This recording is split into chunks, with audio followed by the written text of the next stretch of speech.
Sometimes some of us have certain relationships with our mothers that ends up leaving us feel like we're doing something wrong. It may be a conversation you've had with her, it might be after you go to visit, it might just be in your general everyday interactions where you're always feeling like you're doing something wrong. You may not be able to quite put your finger on it, but there is definitely an energy between you and her that is uncomfortable.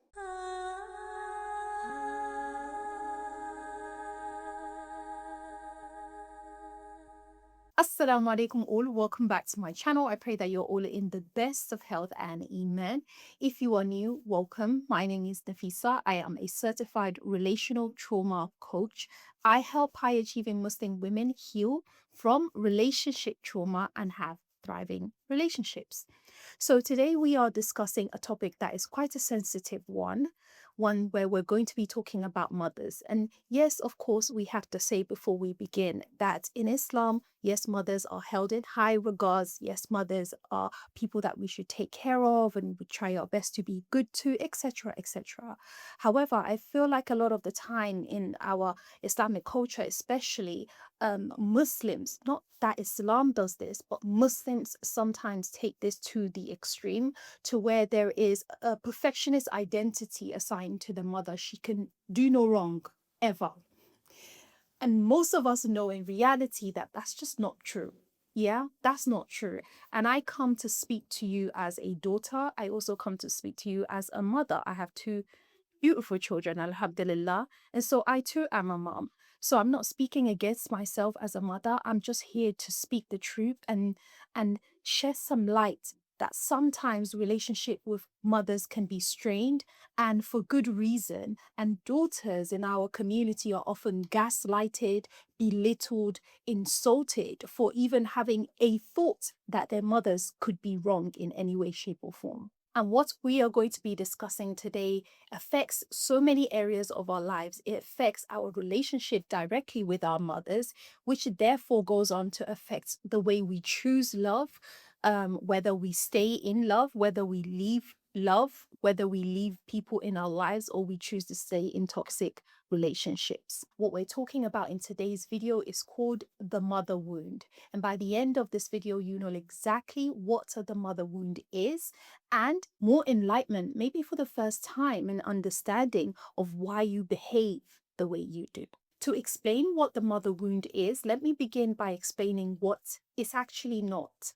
The mother wound is not necessarily about having a harmful, absent, or obviously harmful mother, although it can include these things. Most of the women that I work with had mothers who loved them, mothers who sacrificed for them, mothers who were doing the best with what they had, and yet still the child was wounded. And so here is exactly what the mother wound is. The mother wound is the gap between the love your mother had for you and her capacity to give it in the way that you need it. I'll repeat that. The mother wound is the gap between the love that your mother had for you and her ability to give it to you in a way that you need it.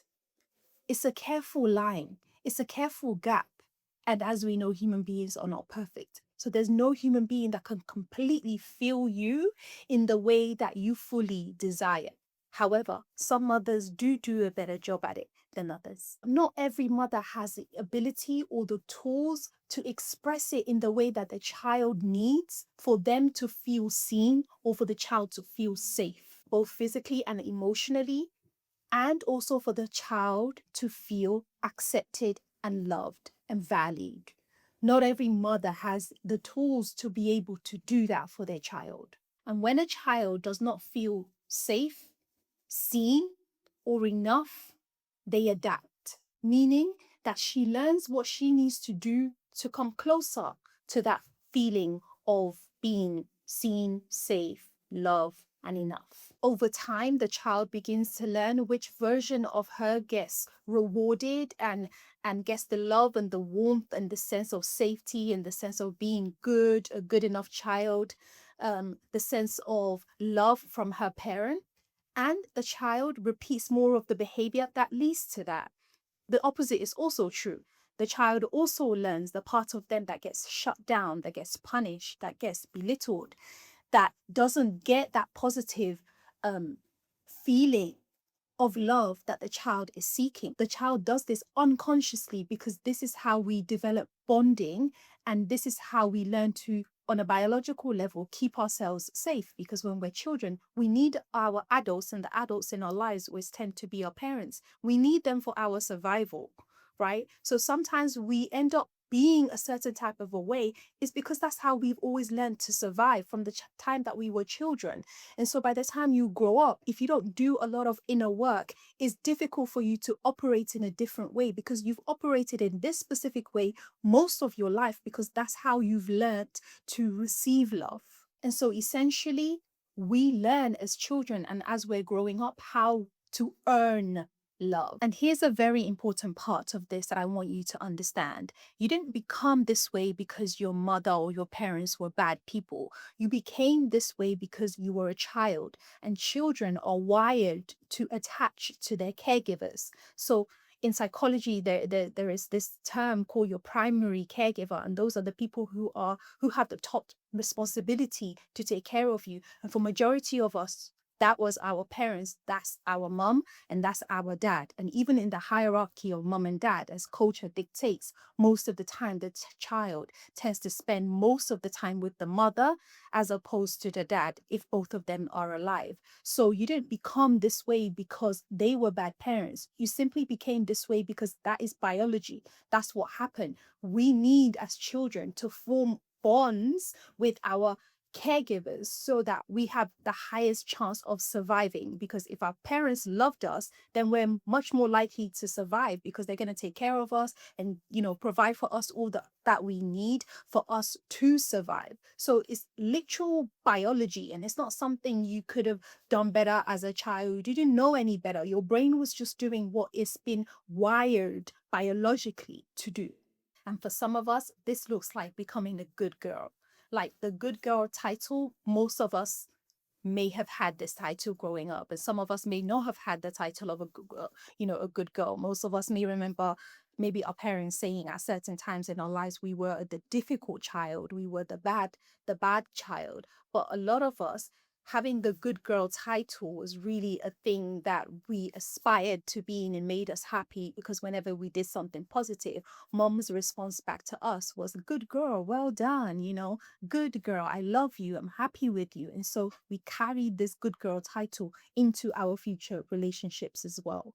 And so part of that good girl persona is being someone who never creates trouble, being someone who doesn't bother other people, being someone who doesn't burden other people, being someone who pushed aside their needs for other people's needs. Even if we think about it from an Islamic perspective, we are always encouraged to do good for others, to be of benefit to others, this being almost like the sacrificial lamb for other people's success. And some of us have really grown up with these beliefs ingrained in us, and they have really shaped whom we have become. For some of us, being a good girl looked like becoming our mother's confidant.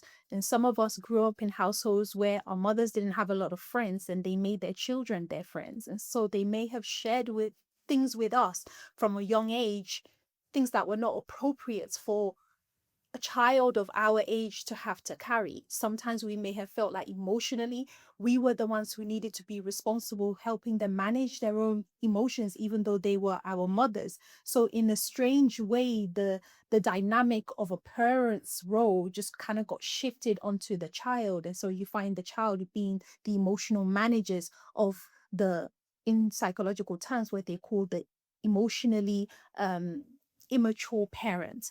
And some parents are emotionally immature. Sometimes it's not their fault. It's also because of, again, their own backgrounds and the traumas that they are carrying. But unknowingly, because trauma is quite a new concept that most of us are talking about these days.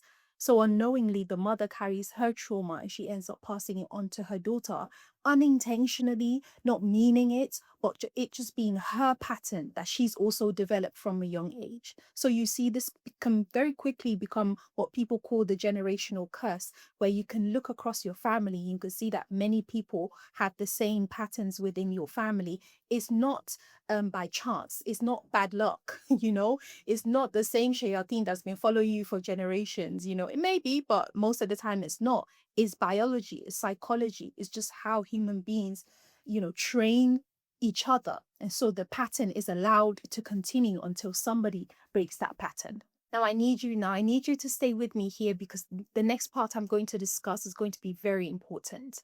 You see, the blueprints that we then get from our childhood, from our connections with our mother especially, how does it transfer into our relationships later on in life? Well, you see the pattern that we gain, the pattern of don't be too much, the pattern of show the best side of you so you can be lovable, the patterns of overgive, the patterns of be emotionally present for other people, the patterns of, maybe shrink and play small so other people can feel important, so you're not taking up too much space, the pattern of second guessing yourself. We take those patterns and transfer it into our romantic relationships, such that when we enter into romantic relationships and even in friendships, even when we notice the pattern, we can't change it. We don't know how to change it. We try, but then we always find ourselves falling into the same trap.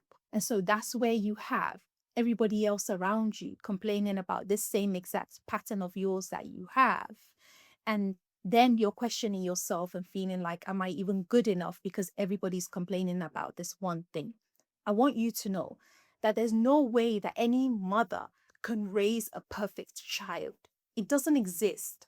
And I'm telling you this as a trauma-informed coach where I help other women to heal these patterns. But there's no such thing as healing your patterns 100%. Because if we were all 100% healed, we would be perfect human beings. And as you all know, perfect human beings don't exist. Allah has not created us like He has the angels. We are the children of Adam. We have flaws and we will always have flaws. So I don't want you watching this as a woman out there saying, oh my God, I'm going to pass a particular pattern to my child. I have a feeling I'm going to pass. Yes, there is a degree and an extent, but it's the capacity, right? Your child is going to end up being imperfect no matter what you do, because you don't have the capacity to raise a perfect child, because you yourself don't have that blueprint. As I've explained earlier, you don't have that to pass on. So this is where there has to be a degree of understanding when it comes to healing. And in the therapy, trauma coaching world, we have to have an understanding that no one person is going to fully 100% heal and become perfect one day, no matter how much work you do. That does not excuse you not doing any work, because the less of your flaws, of your issues, of your negative patterns you allow to continue, the more people you hurt. You will also harm yourself. You will continue to have bad relationships, and your experience in life will be negative by far. It will, because these things are not just there for us to acknowledge. It's the impact that they have on our lives that can really smack us in the face. So if you know that you want to transfer the least problems as possible to the next generation, the best thing you can do is work on yourself. Because the more you work on yourself, the less of these wounds you have to pass on to the next generation.